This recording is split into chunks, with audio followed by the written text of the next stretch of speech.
Welcome to Chandru maths. SSC constable GD 2024 ரெக்ரூட்மெண்ட்டுக்கான physical medical document verification வந்து நடந்துகிட்டு இருக்கு.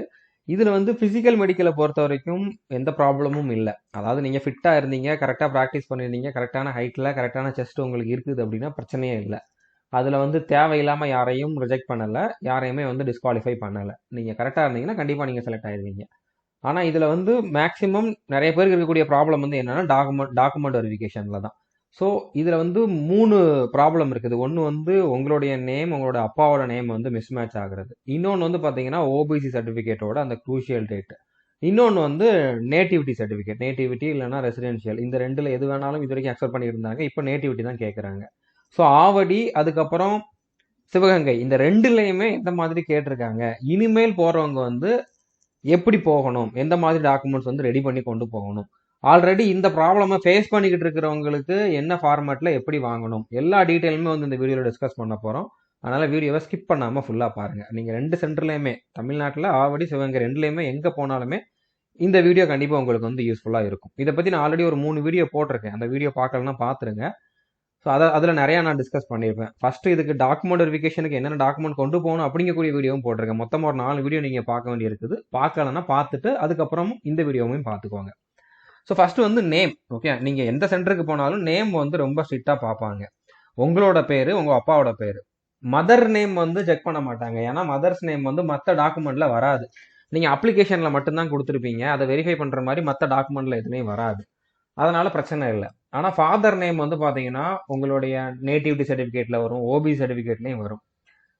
அதனால ஃபாதர் நேம் முக்கியம். ஓகே சார், ரெண்டுலையுமே வந்து செக் பண்ணுவாங்க. உங்களோட நேம் வந்து பாத்தீங்கன்னா நீங்க அப்ளை பண்ண application, 10th mark sheet, nativity certificate, அடுத்ததா வந்து உங்களோட கேட்டகரி சர்டிபிகேட், அடுத்ததா என்சி சர்டிபிகேட் இருந்துச்சு அப்படின்னா அந்த சர்டிபிகேட், இது எல்லாத்துலயுமே ஒரே மாதிரி தான் இருக்கணும்.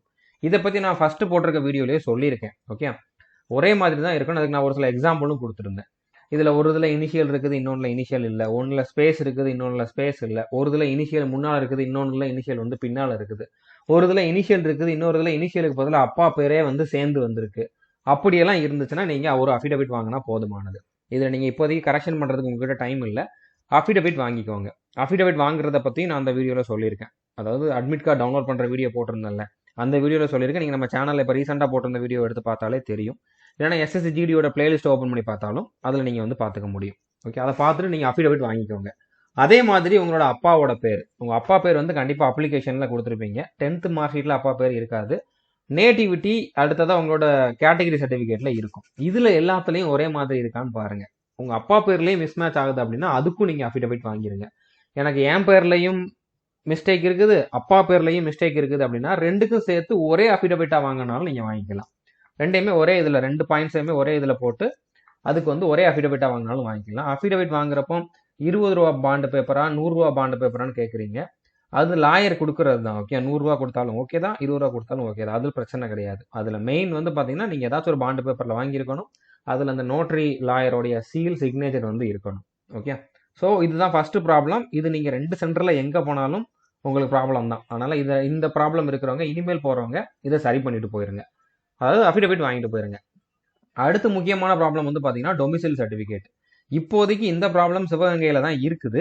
சிவகங்கையில என்ன பண்ணிக்கிட்டு இருக்காங்க அப்படின்னா, ஃபர்ஸ்ட் டே போனவங்களுக்கு அவங்க கிட்ட ரெசிடென்ஷியல் இருந்தாலும் ஓகேன்னு சொல்லிட்டாங்க, நேட்டிவிட்டி இருந்தாலும் ஓகேன்னு சொல்லிட்டாங்க.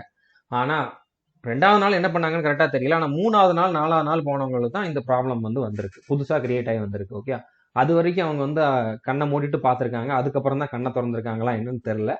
பட் அவங்க சொல்றதுல வந்து நம்ம ஃபாலோ பண்ணி தான் ஆகணும். ஓகே, நம்ம போய் அவங்க கிட்ட யார்ட்டையும் சண்டை போட்டு இருக்க முடியாது, ஆர்கியூ பண்ணிட்டு இருக்க முடியாது. இப்போ நம்மளுக்கு டைமும் இல்லை. அந்த டைம்ல போய் நம்ம ஒரு கேஸ் போட்டுக்கிட்டு லீகலா அதை வந்து நம்ம அப்ரோச் பண்றதுக்குமே நம்ம கிட்ட டைம் இல்லை. ஓகே, ஸோ அதுக்கு முன்னாலேயே அவங்க கொடுக்குற அந்த 5 நாள் டைம்லயே நம்ம கிட்ட சொல்யூஷன் இருக்குது. அதை நம்ம என்ன பண்ண முடியுமோ அதை வந்து பண்ணலாம். ஓகே, ஸோ ஆக்சுவலா ப்ராப்ளம் என்ன அப்படின்னு பாத்தீங்கன்னா, ரெசிடென்ஷியல் அடுத்ததா வந்து நேட்டிவிட்டி ரெண்டுமே வந்து டொமிசைல் சர்டிபிகேட்டா இது வரைக்கும் அக்செப்ட் பண்ணிக்கிட்டு தான் இருந்தாங்க. இப்ப கூட ஆவடியில ஓகேன்னு தான் சொல்லிட்டு இருக்காங்க. நீங்க ரெசிடென்ஷியல் வச்சிருந்தாலும் ஓகேன்னு தான் சொல்லிட்டு இருக்காங்க. ஆனா சிவகங்கையில என்ன பண்ணிட்டாங்கன்னு பாத்தீங்கன்னா, நேட்டிவிட்டி இருந்தா மட்டும்தான் நாங்க வந்து அதை டொமிசைல் சர்டிபிகேட்டா எடுத்துக்குவோம், ரெசிடென்ஷியலை வந்து எடுத்துக்க மாட்டோம் அப்படிங்கிற மாதிரி சொல்லிட்டாங்க. ஸோ அப்போ நீங்க நேட்டிவிட்டி வாங்கிட்டு வாங்க, யார்ட்டெல்லாம் வந்து நேட்டிவிட்டி இல்லையே அவங்களாம் நேட்டிவிட்டி வாங்கிட்டு வாங்கன்னு சொல்லி 5 நாள் டைம் கொடுத்துருக்காங்க. ஸோ அந்த 5 நாளுக்குள்ள நீங்க வாங்கிட்டு வரல அப்படின்னா உங்களோட கேண்டிடேச்சர் வந்து கேன்சல் பண்ணிடுவோம் அப்படிங்கிற மாதிரி சொல்லியிருக்காங்க.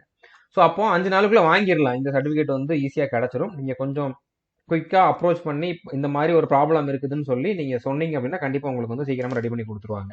ஓகே, அது மட்டும் இல்லாமல் இவங்க எழுதி தான் கொடுக்குறாங்க. ஓகே, இந்த மாதிரி ப்ராப்ளம் இருக்குது, இத்தனை நாள் தான் டைம் கொடுத்துருக்கோம்னு ஒரு ஒரு ரெசிப்ட் மாதிரி உங்களுக்கு கொடுத்துருவாங்க.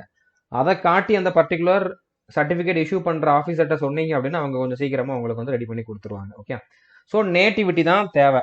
ரெசிடென்ஷியலை வந்து அவங்க அக்செப்ட் பண்ணலை டொமிசைல் சர்டிஃபிகேட்டா. இப்போ ஆல்ரெடி உங்ககிட்ட நேட்டிவிட்டி சர்டிஃபிகேட் தான் இருக்குது.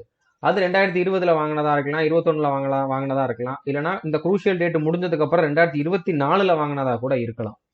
எந்த சர்டிஃபிகேட் இருந்தாலும் ஓகே தான். இதுல டேட் பிரச்சனை கிடையாது. நேட்டிவிட்டி சர்டிஃபிகேட்டை பொறுத்த வரைக்கும் டேட் பிரச்சனை கிடையாது. ஏன்னா இதோட பேர் வந்து என்னன்னா பிறப்பிட சான்று. நீங்க இந்த இடத்துல தான் பிறந்தீங்கன்னு சொல்லி ஒரு அதிகாரி உங்களுக்கு வந்து சர்டிஃபிகேட் கொடுக்குறாரு. அது போன வருஷம் கொடுத்தாலும் இந்த வருஷம் கொடுத்தாலும் நீங்க பிறந்த இடம் மாற போறது கிடையாது. ஓகே, ஒரு வருஷத்துக்கு ஒரு இடம் அப்படிங்கிற மாதிரி மாற போறது கிடையாது.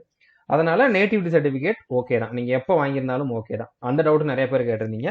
ஸோ அந்த டவுட் கிளியர் ஆயிருக்கும் நம்புறேன். இப்போ ஆவடியிலையுமே வந்து பாத்தீங்கன்னா போன வருஷம் இந்த ப்ராப்ளம் இருந்திருக்கு. ஆவடியில் வந்து பாத்தீங்கன்னா போன வருஷம் நேட்டிவிட்டி தான் வேணும், ரெசிடென்ஷியல் வந்து நாங்க ஏத்துக்க மாட்டோம் அப்படிங்கிற மாதிரி சொல்லியிருந்தாங்க. ஆனா இந்த வருஷம் வந்து பாத்தீங்கன்னா அங்க ரெசிடென்ஷியல் இருந்தாலும் நேட்டிவிட்டி ரெண்டுல எது இருந்தாலும் ஓகே அப்படிங்கிற மாதிரி சொல்லியிருக்காங்க. பட் இங்கேயும் அவங்களோட மைண்ட் எப்போ வேணாலும் சேஞ்ச் ஆகலாம். இங்கேயும் திடீர்னு அவங்க வந்து வேற ஒரு டிசிஷன் எடுக்கலாம். ஸோ சேஃபர் சைடில் இருக்கணும் அப்படின்னா நீங்கள் வந்து ரெசிடென்ஷியல் வச்சிருந்தீங்க அப்படின்னா நேட்டிவிட்டி வாங்கிட்டு போயிருங்க. ஓகே, உங்ககிட்ட நேட்டிவிட்டி இல்லை, ரெசிடென்ஷியல் மட்டும்தான் இருக்குது அப்படின்னா நீங்கள் நேட்டிவிட்டி வாங்கிட்டு போயிருங்க. ஆல்ரெடி உங்ககிட்ட நேட்டிவிட்டி தான் இருக்குது அப்படின்னா பிரச்சனை இல்லை. ஓகே, ஸோ புரிஞ்சுட்டு நினைக்கிறேன். நீங்கள் எந்த சென்டருக்கு போனாலும் இனிமேல் போகிறவங்க நேட்டிவிட்டி கொண்டு போகிறது தான் சேஃப். அடுத்த ப்ராப்ளம் வந்து ஓபிசி. இப்போ ஓபிசிக்கு வந்து எஸ்எஸ்சியை பொறுத்த வரைக்கும் 3 வருஷம் வேலிடிட்டி உண்டு. 2023 தான் இதுக்கான நோட்டிஃபிகேஷன் வந்துருந்துச்சு. ஸோ அப்போ நீங்கள் 2021, 22, 23 அந்த 3 இயரில் எப்போ வாங்கியிருந்தாலும் அந்த சர்டிஃபிகேட் வந்து வேலிட் தான் எஸ்எஸ்சியை பொறுத்த வரைக்கும். அந்த மாதிரி தான் இது வரைக்கும் நடந்துகிட்டு இருக்குது. ஆனால் இப்போ வந்து பார்த்தீங்கன்னா ஆவடி, சிவகங்கை 2 சென்டர்லையுமே வந்து நீங்கள் 2023, 24 இந்த ஃபினான்ஷியல் இயரில் தான் ஓபிசி சர்டிஃபிகேட் வாங்கியிருக்கணும். அதை தான் நாங்கள் வந்து ஓபிசியாக கன்சிடர் பண்ணுவோம். அதுக்கு முன்னால் 21, 22 வாங்கினதை வந்து நாங்கள் ஏற்றுக்க மாட்டோம். 24 இப்போ இந்த 24 ஏப்ரலுக்கு அப்புறம் வாங்கினதையும் நாங்கள் ஏற்றுக்க மாட்டோம் அப்படிங்கிற மாதிரி சொல்லியிருக்காங்க. ஸோ அப்போ கண்டிப்பாக இந்த டேட்டில் உங்ககிட்ட சர்டிஃபிகேட் இருக்குதுன்னா பிரச்சனை இல்லை. 2023, 24 அப்படின்னா 1 ஏப்ரல் 2023 இருந்து 31 மார்ச் 2024 இந்த டேட்டுக்குள்ள இருக்கணும். ஓகே, இந்த டேட்டுக்குள்ள உங்ககிட்ட வந்து ஓபி சர்டிஃபிகேட் இருக்குது, நான் கிரிமினல் சர்டிஃபிகேட் இருக்குது அப்படின்னா பிரச்சனை இல்லை. அந்த மாதிரி இருக்கிறவங்களுக்கு வந்து எந்த ப்ராப்ளமும் இல்லை. இந்த டேட்ல இல்லை, இதுக்கு முன்னாலேயோ இதுக்கு அப்புறமா தான் நான் வாங்கியிருக்கிறேன் அப்படிங்கிறவங்களுக்கு வந்து 5 நாள் டைம் கொடுப்பாங்க. அந்த 5 நாளுக்குள்ள வந்து நீங்க இதுக்கான சர்டிஃபிகேட், இதுக்கு வந்து ஒரு ஃபார்மேட் இருக்குது, அந்த ஃபார்மேட்ல நீங்க தாசில்தார்ட்ட சைன் வாங்கிட்டு வரணும். அடுத்ததா வித் அஃபிடவிட்டும் வேணும் அப்படிங்கிற மாதிரி ஒருத்தர்கிட்ட மட்டும் சொல்லியிருக்காங்க. ஓகே, அஃபிடவிட் எல்லார்ட்டையுமே கேட்கல. அஃபிடவிட் என்கிட்ட கேட்டீங்கன்னா இது தேவையில்லைதான், பட் முடிஞ்சா அதை நீங்க வாங்கிட்டு போங்க. ஆனா அஃபிடவிட் வாங்கிட்டு போயிட்டு நீங்களே போய் காட்டிடக்கூடாது. அவங்க கேட்டா மட்டும் காட்டுங்க. ஏன்னா உங்களால மற்றவங்களுக்கு ப்ராப்ளம் வரதுக்கு வாய்ப்பு இருக்குது. நீங்க வாங்கிட்டீங்கன்னு காட்டிட்டீங்கன்னா அப்ப எல்லார்ட்டையுமே அஃபிடவிட் வேணும் அப்படிங்கிற மாதிரி கேட்கறதுக்கு சான்ஸ் இருக்குது. ஏன்னா இந்த சர்டிபிகேட்ல தாசில்தார் தான் சைன் போடுறாரு. அந்த சர்டிபிகேட்டோட ஒரிஜினல் தான் கொண்டு போறீங்க. அது ஒரிஜினல் தான் இன்னொரு லாயர் ஒரு ஒரு ஒரு உறுதிமொழி கொடுக்கணும் அப்படிங்கிற மாதிரி அவசியம் கிடையாது. ஓகே, அதனால அஃபிடவிட் எனக்கு தெரிஞ்சு தேவையில்லை. ஒருத்தர்கிட்ட மட்டும் கேட்டிருக்காங்க. அது கண்டிப்பா அதை வந்து எல்லார்ட்டையும் கேட்கறாங்களா அப்படிங்கறத நம்ம இப்போதைக்கு சொல்ல முடியாது. முடிஞ்சா டைம் இருந்தா நீங்க இந்த ஓபிசி சர்டிபிகேட் நான் சொல்ற ஃபார்மேட்ல வாங்கினதுக்கு அப்புறம் அஃபிடவிட் வாங்க முடிஞ்சா வாங்கிக்கோங்க, இல்லைன்னா பிரச்சனை இல்லை. ஆனா வாங்கினவங்க கண்டிப்பா காட்டிடாதீங்க. நீங்களா வாலண்டியரா போய் காட்டிடாதீங்க. அவங்க உங்ககிட்ட இது கண்டிப்பா வேணும்னு கேட்டா மட்டும் காட்டுங்க. ஓகே, இப்போ இதுதான் நான் கொடுத்திருந்த அந்த ஃபார்மேட். இந்த ஃபார்மேட் வந்து நம்மளுடைய அஃபிஷியல் டெலகிராம் சேனல்லையுமே இருக்குது. சந்துருமேஸ் அஃபிஷியல் டெலகிராம் சேனல்ல இருக்குது, அதை நீங்க பாத்துக்கோங்க. ஓகே, இந்த ஃபார்மேட்ல தான் நீங்க வாங்கணும். இதுல டேட் மட்டும் 1/4/2023 இருந்து 31/4/2024 இந்த பீரியட்ல வந்து நீங்க ஓபிசி கேட்டகரியில இருந்தீங்க அப்படிங்கிற மாதிரி போட்டு வாங்கணும். ஓகே, ஸோ இந்த ஃபார்மேட்டை கொடுத்ததுக்கு இப்படி நீ ரெடி பண்ணிட்டு அப்படிங்கிற மாதிரி அந்த தாலுகா ஆஃபீஸில் சொல்லியிருக்காங்க. எக்ஸ்ட்ரா இந்த லைனை மட்டும் ஆட் பண்ண சொல்லியிருக்காங்க. மற்றபடி இதில் ஒன்றும் ப்ராப்ளம் கிடையாது. நீங்கள் இதை ஆட் பண்ணாமல் வாங்கியிருந்தாலும் பிரச்சனை இல்லை. இப்படியே தான் நான் வாங்கியிருக்கேன் அப்படின்னாலும் ப்ராப்ளம் இல்லை. ஓகே, இதில் அவர் வந்து என்ன பண்ணியிருக்காருன்னா ஃபோட்டோவும் ஒட்டிட்டார். ஓகே, ஃபோட்டோ ஒட்டி ஃபோட்டோ கிட்டேயுமே வந்து தாசில்தார் சைன் பண்ணியிருக்காரு. எந்த தாலுகா ஆஃபீஸ் எந்த டேட்டில் இந்த சர்டிஃபிகேட் இஷ்யூ பண்ணாங்க அப்படிங்கிறத போட்டிருக்காங்க. ஸோ எந்த டேட்டில் இஷ்யூ பண்ணுறாங்க அப்படிங்கிறது பிரச்சனை கிடையாது. இதில் என்ன கண்டென்ட் இருக்குது அப்படிங்கிறத நம்ம பார்க்கணும். ஓகே, இதில் கண்டிப்பாக பேக் டேட்லாம் போட மாட்டாங்க. ஆக்சுவலாக எந்த டேட்டில் கொடுக்குறாங்களோ அந்த டேட் தான் போடுவாங்க. அதுக்கு ஒரு சர்டிஃபிகேட் நம்பரும் அவங்க கொடுத்துட்டாங்க. ஓகே, ஸோ இப்போ இதில் என்ன இருக்குது அப்படின்னு பார்த்தீங்கன்னா உங்களோட பேர், உங்களோட அப்பா பேர், உங்களுடைய வில்லேஜ், அடுத்ததாக வந்து இந்த நம்பர் எல்லாமே அப்படியே தான் வரும். ஓகே, நீங்க என்ன கேஸ்ட் அப்படிங்கிறது இங்க வந்துடும். இந்த நம்பர்லாம் அப்படியே தான் இருக்கும். இது நீங்க அப்படியே காப்பி பேஸ்ட் பண்ணிடலாம், ஒன்றும் பிரச்சனை இல்லை. வில்லேஜ் அது எந்த டிஸ்ட்ரிக்ட்ல இருக்குது அப்படிங்கிறதெல்லாம் கொடுக்கணும். ஸோ அடுத்து இந்த டைம்ல இருந்து இந்த டைம் வரைக்கும், இந்த டேட்ல இருந்து இந்த டேட், அதாவது இந்த இந்த ஃபினான்ஷியல் இயர்ல நீங்க ஓபிசி நான் கிரிமினல் இயர்ல தான் இருந்தீங்க அப்படிங்கறது இதுல கொடுத்துருக்காங்க. மற்றதெல்லாம் அப்படியே தான் வரும். ஓகே, அடுத்து இதுல டிஸ்ட்ரிக்ட், தாலுகா, எந்த தாலுகா அப்படிங்கறத வந்து போட்டுட்டு இந்த இடத்துல விஓட்ட ஃபர்ஸ்ட் சைன் வாங்கணும், அடுத்து ஆர்ஐட்ட சைன் வாங்கணும், அடுத்து தான் தாசில்தார்ட்ட சைன் வாங்கணும். நீங்க விஓட்ட மட்டும் வாங்கினா போதுமா, ஆர்ஐட்ட மட்டும் வாங்கினா போதுமாங்க மாதிரி கேட்குறீங்க. அது பத்தாது. தாசில்தார் தான் மெயின். தாசில்தார் தான் இதை இஷ்யூ பண்ணக்கூடிய அத்தாரிட்டி. ஸோ அவர் தான் சைன் போட்டிருக்கணும். நீங்க இவங்க 2 பேர்ட்ட வாங்காம டைரக்டா தாசில்தார்ட்ட வாங்கினா போதுமானா ஓகே. ஆனா டைரக்டா தாசில்தார் போட மாட்டார். போட்டாருன்னா ஓகே. ஓகே, ஸோ புரிஞ்சிருக்குன்னு நினைக்கிறேன். கண்டிப்பா தாசில்தார் சைன் வந்து இருக்கணும், சீல் சைன் வந்து இருக்கணும். ஓகே, சீலும் சைனும் இருக்கணும். புரிஞ்சிருக்குன்னு நினைக்கிறேன். இந்த மாதிரி சர்டிஃபிகேட் வாங்குங்க. இந்த லைன் இல்லாட்ட கூட பிரச்சனை இல்லை, இந்த மாதிரி வாங்கினாலும் ஓகே தான். ஸோ இதுல என்ன சொல்லியிருக்காங்கன்னா, நீங்க அந்த டைம்லயுமே வந்து ஓபிசி நான் கிரிமினல் தான் இருந்தீங்க அப்படிங்கிறத சொல்லியிருக்காங்க. ஸோ இது போதுமானது. நீங்க ப்ரூவ் பண்றதுக்கு இது போதுமானது. 5 நாட்கள் இது வந்து கிடைக்கும். நம்ம ஸ்டூடெண்ட் ஒருத்தர் வாங்கினது தான், ஒரு நாள்ல அவர் வாங்கிட்டாரு. ஓகே, ஸோ எல்லாராலையும் ஒரு நாள் வாங்க முடியும் நான் சொல்ல வரல. கொஞ்சம் நீங்க ட்ரை பண்ணீங்க அப்படின்னா கண்டிப்பா பாசிபிள் தான். ஓகே, இப்போ ஒருவேளை அஃபிடவிட் நீங்க வாங்குறதா இருந்தா சொல்றேன். கண்டிப்பா வாங்கணும் நான் இன்னமும் சொல்லல. கண்டிப்பா வாங்க வேண்டிய அவசியமும் இல்லை. ஏன்னா இதுல வந்து ஒரு தாசில்தாரே சைன் போட்டிருக்காரு அவரோட சீலை வச்சு. இதுக்கு வந்து இது கரெக்ட் தான்னு இன்னொரு லாயர் தான் சொல்லணும் அப்படிங்கிற மாதிரி அவசியம் கிடையாது தான். பட் ஒருத்தர்கிட்ட கேட்டிருக்காங்க, கேட்டவங்களுக்கு அந்த நாலேஜ் இல்லாம இருந்திருக்கலாம். ஸோ அப்படி ஒரு வேளை நீங்க இன்னும் சேஃபர் சைட்ல இருக்கணும், இதே நான் வாங்கிட்டு போயிடுறேனே அப்படிங்கிற மாதிரி நினைச்சீங்கன்னா நீங்க லாயர்கிட்ட போய் கேட்டீங்கன்னா கண்டிப்பா அவங்களே ரெடி பண்ணி கொடுத்துருவாங்க. ஒருவேளை நீ ரெடி பண்ணிட்டு வா அப்படிங்கிற மாதிரி சொல்லிட்டாங்க, இல்லைன்னா எதுவும் ஃபார்மேட் கேட்கறாங்கன்னா நீங்க இதை காட்டுங்க. ஓகே, அதாவது அஃபிடவிட் ஆஃப் அப்படின்னு சொல்லிட்டு உங்களோட நேம், அடுத்ததான் வந்து பாத்தீங்கன்னா இங்கே உங்களோட நேம், அடுத்து இந்த இடத்துல வந்து உங்களுடைய அப்பா பேர், அடுத்து உங்களுடைய ஏஜ், உங்களோட கம்ப்ளீட் அட்ரஸ் அதை கொடுத்துருங்க. இந்த இடத்துல வந்து உங்களுடைய ஜிடிக்கு அப்ளை பண்ண அந்த ரிஜிஸ்ட்ரேஷன் நம்பரை கொடுத்துருங்க.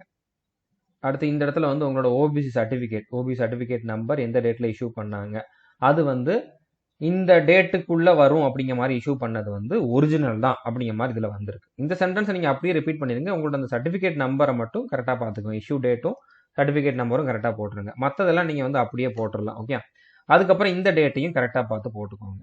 ஸோ போட்டுட்டு அந்த இடத்துல வந்து அந்த நோட்டரி லாயர் வந்து சைன் போட்டு சீல் வச்சு கொடுத்துருவாரு. இப்போ எனக்கு வந்து ஓபிசி சர்டிஃபிகேட்லையும் ப்ராப்ளம் இருக்குது, அதுக்கும் நான் அஃபிடவிட் வாங்க போகிறேன். அதே மாதிரி நேமுக்கும் அஃபிடவிட் வாங்கணும். அதே மாதிரி ஃபாதர் நேமுக்கும் அஃபிடவிட் வாங்கணும். அப்போ 3 அஃபிடவிட் வாங்கணுமான்னு கேட்டிங்கன்னா தேவையில்லை. ஒரே அஃபிடவிட்டில் நீங்கள் எல்லாத்தையும் சேர்த்து போட்டுடலாம். ஓகே, ஸோ அப்படி பண்ணனாலும் பண்ணிக்கலாம். ஸோ அதே மாதிரி இந்த மாதிரி ப்ராப்ளம் இருக்கிறவங்க மட்டும் இந்த வாட்ஸ்அப் குரூப்பில் ஜாயின் பண்ணுங்க.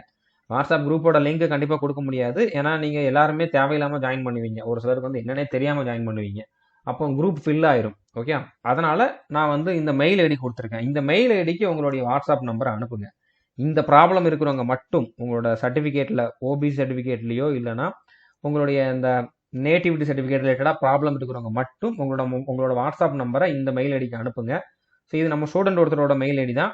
இந்த குரூப்ல ஆட் பண்றதுக்காக மட்டும்தான் இந்த மெயில் ஐடியை தவிர அதுல போயிட்டு நீங்க வந்து இடபிள்யூஎஸ்க்கு என்ன, அதுக்கு என்ன, இதுக்கு என்ன அப்படிங்கிற மாதிரி யாரும் கேட்காதீங்க. தயவு செஞ்சு கேட்காதீங்க. அவரும் உங்களை மாதிரி ஒரு ப்ராப்ளத்துல இருக்கிறவர் தான். அவருக்கு நீங்க வந்து இன்னும் கொஞ்சம் ட்ரபிள் கொடுக்க வேண்டாம். ஏன்னா அவருக்கு வேற எதுவும் தெரியாது. ஓகே, நீங்க அவர்கிட்ட போய் அந்த டவுட் இந்த டவுட்னு கேட்க வேண்டாம். அவர் இந்த குரூப்ல ஆட் பண்றதுக்காக மட்டும்தான் இருக்காரு. ஓகே, ஸோ புரிஞ்சிருக்குன்னு நினைக்கிறேன்.